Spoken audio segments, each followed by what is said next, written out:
रावलपिंडी दी voice of UK Waseem Khan परवाना security जराये का कहना है कि इस वक्त पाकिस्तान की भारत के खिलाफ जवाबी कार्रवाई जारी है और भारत में 12 से जायद अहदाफ को निशाना बनाया गया है।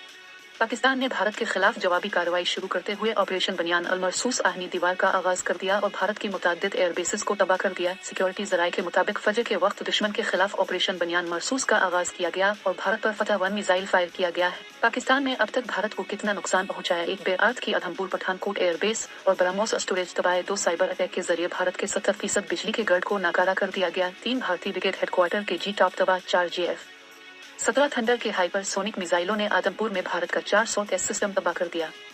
400S एयर डिफेंस सिस्टम की मालियत लगभग $1.5 बिलियन है। 5 बेशतर भारतीय वेबसाइट्स हैक कर ली गई। 5 बेशतर भारतीय वेबसाइट्स हैक कर ली गई। 6 भारतीय सूरतगढ़ एयरफील्ड तबाह कर दी गई। 7 भारतीय आर्टिलरी इन पोजीशन दी रंगियारी तबाह। सिक्योरिटी जराये का कहना है कि वो तमाम बेसेस जहां से पाकिस्तान के अवाम और मसाजिद पर हमले किए गए को टारगेट किया गया। ISPR के मुताबिक फतह मिसाइल की रेंज 120 किलोमीटर है।